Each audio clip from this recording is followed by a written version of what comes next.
together.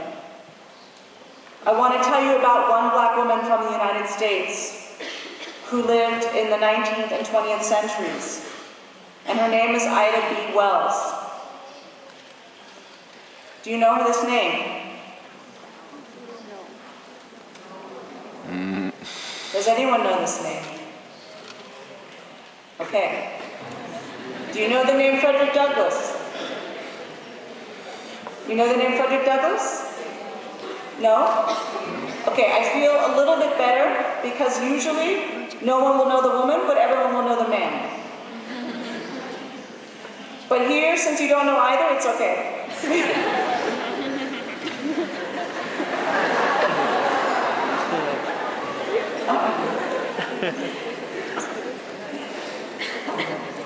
I see increasingly as I'm here that we need to establish a much stronger dialogue between the United States and Colombia, and in particular between African diasporic people about our histories.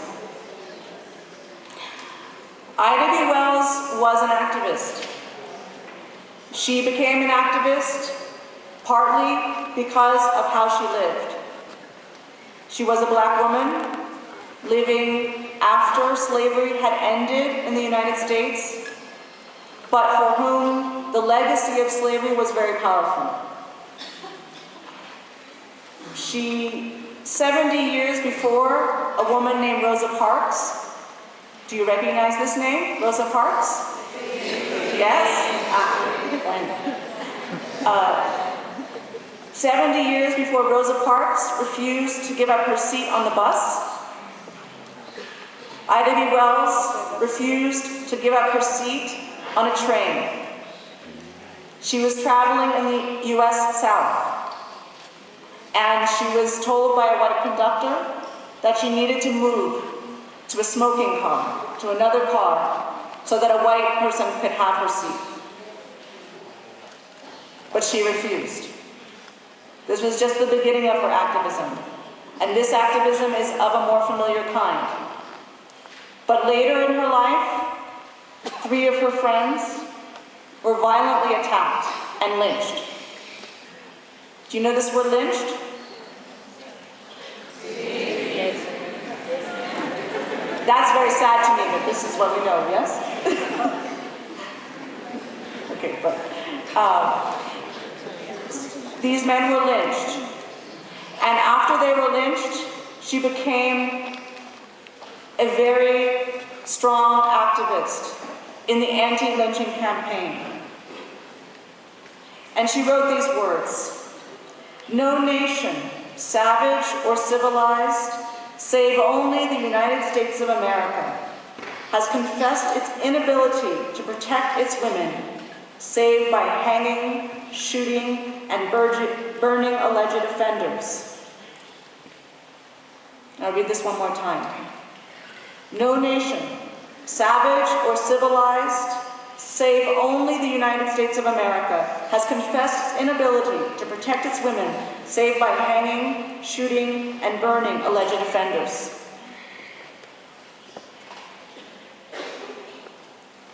Wells refers to the main arguments that were made against black men in particular when white women had accused them of rape, which was often the major charge that supposedly justified lynching.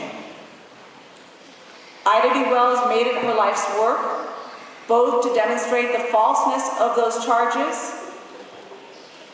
and to describe the nature of the often voluntary relationships between black men and white women, but mostly to focus on the violence of the state, both the government and extra-legal actors who worked in combination to deprive black people not only of their lives, but also of their property and their dignity.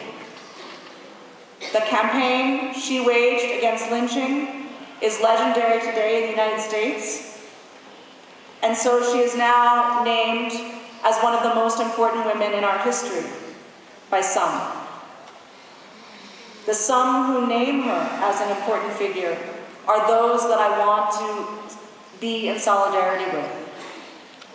And I hope someday to be able to name as many Afro-Colombian women as I can name of women from the United States. I hope one day to see the names of people like Francia Marquez in the history books. And I have also heard a few other names since I came here, and I have been asking, who are the Black feminists from your history? I have heard the name of Agustina. I have heard of María Mazamba. I have heard of Paula Eveluz. And from Palenque, I have heard of María Matamba. Do you know these names? Algunos. Raise your hand if you know these names. Not enough of you know these names. These are Colombian women from your history, and I hope to soon read about them. I follow Ida B. Wells and other women who are not yet named, who have been focused on the violence of the state as a Black feminist task. I focus on this violence because I believe that a Black feminist perspective can also help us to understand what we mean when we say the state.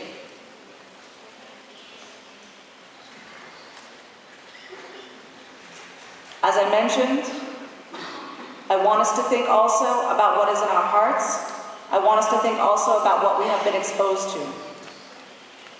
We went, as I said, to the district jail yesterday, and it was wonderful to be with a young woman, Lorena, ¿dónde está?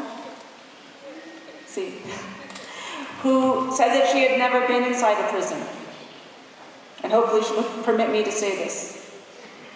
And she was describing how much of an impression this made on her.